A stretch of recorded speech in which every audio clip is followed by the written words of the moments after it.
Halo teman-teman semua, selamat pagi dan salam sehat untuk kita semua. Perkenalkan, nama saya Putri Anissa Lisanam dengan NIM 2101140099 dari Universitas Nusa Cendana, Fakultas Ilmu Keguruan dan Pendidikan, Prodi Pendidikan Guru Sekolah Dasar. Di sini saya membuat video pembelajaran guna memenuhi salah satu tugas pendidikan inklusif. Untuk itu teman-teman selamat menyaksikan. Nah, teman-teman, untuk pendidikan inklusif, di sini kita akan membahas tentang hambatan perkembangan intelektual, hambatan emosi, dan juga hambatan perilaku. Nah, sebelum itu kita akan mengetahui terlebih dahulu apa itu hambatan perkembangan intelektual. Nah, hambatan perkembangan intelektual ini adalah proses atau tahapan pertumbuhan yang dimiliki oleh seseorang ke arah yang lebih maju serta memiliki ilmu pengetahuan. Nah, kecerdasan, kemampuan, dan juga di dalam berpikir. Nah, perkembangan intelektual ini untuk ranah psikologi atau pendidikan. Nah, istilah ini biasanya disebut dengan perkembangan kognitif. Nah, perkembangan kognitif di sini adalah suatu pengetahuan yang menganalisis aktivitas psikis atau cara kerja keahlian berpikir abstrak dan individu. Nah, perkembangan intelektual berhubungan dengan kemampuan kognitif seseorang, yaitu kemampuan berpikir dan juga memecahkan masalah. Nah, aspek kognitif di sini juga dipengaruhi oleh perkembangan sel saraf pada pusat otak. Nah, berbicara mengenai masalah tumbuh kembang dan juga perkembangan intelektual atau kognitif anak, secara umum masyarakat lebih mengacu pada teori Jean Piaget. Nah, yang menyatakan bahwa perkembangan intelektual ini merupakan hasil interaksi dengan lingkungan dan kematangan anak.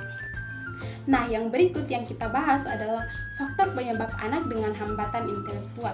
Nah, faktor penyebab anak dengan hambatan intelektual ini terdiri atas dua, yaitu yang pertama ada faktor penyebab disabilitas intelektual yang disebabkan oleh faktor internal. Nah, faktor internal ini disebabkan oleh faktor biologis yang spesifik. Faktor yang kedua yaitu faktor penyebab lambat belajar. Nah, faktor ini disebabkan oleh kemampuan intelektual yang rendah. Nah, ini disebabkan karena sakit yang berkepanjangan, kerusakan fisiologis yang tidak terdeteksi. Nah, yang berikut kita masuk pada hambatan emosi dan juga hambatan perilaku. Nah, yang pertama, definisi dan konsep anak yang mengalami hambatan emosi dan perilaku. Nah, definisi anak yang mengalami hambatan emosi dan perilaku ini atau pengertian anak yang mengalami hambatan emosi dan perilaku ini masih menjadi perdebatan.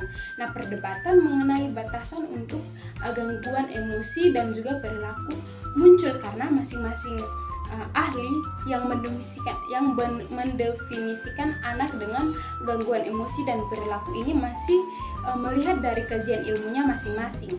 Nah, berikut ini ada juga anak yang mengalami hambatan emosi dan perilaku menurut pandangan para ahli dan juga menurut undang-undang. Yang pertama, menurut Undang-Undang AS Rosenberg tahun 1992. Nah, dijelaskan bahwa gangguan emosi adalah suatu kondisi yang menunjukkan salah satu atau lebih gejala-gejala berikut dalam kurun waktu tertentu pada tingkat yang tinggi dan mempengaruhi prestasi belajar. Yang kedua, menurut Nelson tahun 1981. Nah, seorang anak dapat dikatakan tunalaras apabila tingkah laku mereka menyimpang dari ukuran menurut norma usia dan juga jenis kelaminnya. Nah, dilakukan dengan frekuensi dan intensitas relatif tinggi serta dalam waktu yang relatif lama. Yang berikut, kita masuk pada faktor-faktor penyebab anak yang mengalami hambatan emosi dan juga hambatan perilaku.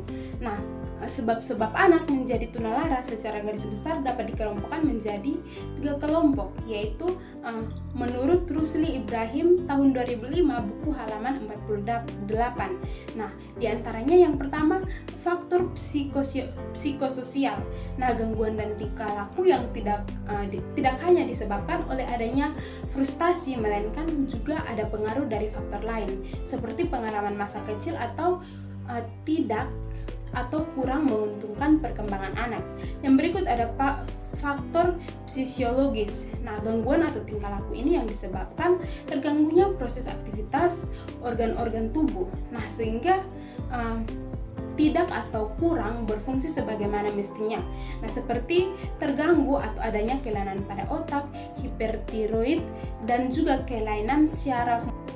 Nah, yang berikut kita akan masuk dalam aspek yang mempengaruhi masalah gangguan emosi dan perilaku di lingkungan keluarga. Yang pertama ada kasih sayang dan perhatian. Nah, anak dengan gangguan emosi ingin mendapatkan perhatian. Nah, misalnya si anak melakukan perilaku positif seperti mengajak berbicara atau bercanda. Nah, sayangnya perilaku tersebut diabaikan sehingga anak tersebut menangis dan juga marah. Nah, dari situ anak itu mulai merasa bahwa harus marah dan menangis. Nah, itu termasuk dalam perilaku negatif. Berikut kita masuk dalam dampak hambatan emosi dan perilaku terhadap perkembangan. Nah, terdiri atas 4, yaitu yang pertama, perkembangan kognitif. Nah, kecenderungan untuk mengembangkan gejala fisik, sakit atau ketakutan yang terkait dengan masalah pribadi atau di sekolah, atau yang biasa disebut dengan psikomatis. Nah, dalam berbagai riset IQ, anak tunalaras rata-rata berada pada rentangan normal sekitar IQ 90. Nah, dan hanya sedikit yang berada di atas normal atau cerdas. Nah, salah satu tolak ukur kecerdasan adalah prestasi belajar. Yang berikut yang kedua ada perkembangan sosial emosi. Nah, menurut Sujihati Somantri tahun 2007 buku halaman 151 beliau mengatakan bahwa terganggunya perkembangan emosi merupakan penyebab dari kelainan tingkah laku anak tunalaras. Nah, ciri yang menonjol pada anak tunalaras ini adalah kehidupan emosi yang tidak stabil. Nah, ketidakmampuan mengekspresikan emosinya secara tepat dan pengendalian diri yang kurang sehingga anak tunalaras seringkali menjadi sangat emosional. Yang berikut ada pemerolehan bahasa yang mengalami hambatan emosi dan perilaku. Pemerolehan bahasa dan komunikasi anak tunalaras yaitu bergaul dan berhubungan sosial baik hanya dengan teman sebaya yang menuruti kehendaknya tetapi dengan orang dewasa sangat sulit. Nah, komunikasi dengan orang lain cenderung menggunakan bahasa yang kasar. Nah, anak tunalaras ini mengalami hambatan dan melakukan interaksi sosial dengan orang lain. Yang berikut ada dampak ketunalarasan dalam kegiatan belajar. Nah, sebagaimana kelompok khusus anak luar biasa. Nah, anak tunalaras ini memiliki karakteristik tersendiri dalam belajarnya. Nah, yang relatif berbeda dengan kelompok anak yang lain. Yang berikut anak yang lain atau anak yang normal. Nah, perbedaan karakteristik tersebut muncul sebagai akibat dari ketunalarasan yang disandang. Yang berikut kita masuk pada ciri-ciri anak yang mengalami gangguan emosi. Nah, gejala atau tanda gangguan perilaku pada anak yaitu yang pertama mudah marah atau sulit menahan emosi. Yang kedua impulsif atau sulit menahan dorongan untuk melakukan sesuatu. Yang ketiga sering membantah atau melawan orang lain, misalnya orang tua, kakak, atau guru di sekolah. Nah, ada juga cara mengatasi gangguan tersebut, yaitu yang pertama terapi perilaku kognitif. Nah, ini dilakukan untuk membantu anak berkebutuhan khusus memecahkan masalah dengan berkomunikasi yang baik. Yang berikut terapi keluarga. Nah, terapi ini dilakukan dengan cara meningkatkan keterampilan komunikasi dan interaksi dengan keluarga. Yang berikut ada terapi kelompok sebaya. Nah, yang terakhir ada layanan bimbingan dan metode belajar untuk anak dengan hambatan perkembangan intelektual, hambatan emosi, dan juga hambatan perilaku. Nah, ini terdiri atas 3, yaitu yang pertama, layanan pendidikan segregasi. Nah, layanan ini adalah sistem pendidikan yang terpisah dari sistem pendidikan anak normal. Nah, pendidikan anak berkebutuhan khusus melalui sistem segregasi ini adalah penyelenggaraan pendidikan yang dilaksanakan secara khusus dan terpaksa dari penyelenggaraan pendidikan untuk anak normal. Nah, penyelenggaraan pendidikan ini dibagi atas 3, yaitu yang pertama ada sekolah luar biasa untuk tunalaras. Yang kedua ada berasrama atau kelas jauh atau kelas kunjung. Yang ketiga ada sekolah dasar luar biasa. Yang kedua ada layanan pendidikan integrasi atau terpadu. Nah, sistem ini juga disebut sebagai pendidikan terpadu.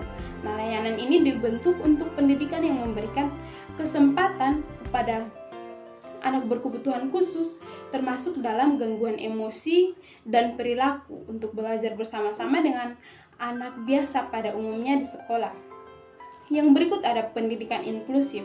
Nah, pendidikan inklusif ini memungkinkan siswa untuk belajar dengan anak yang normal lainnya.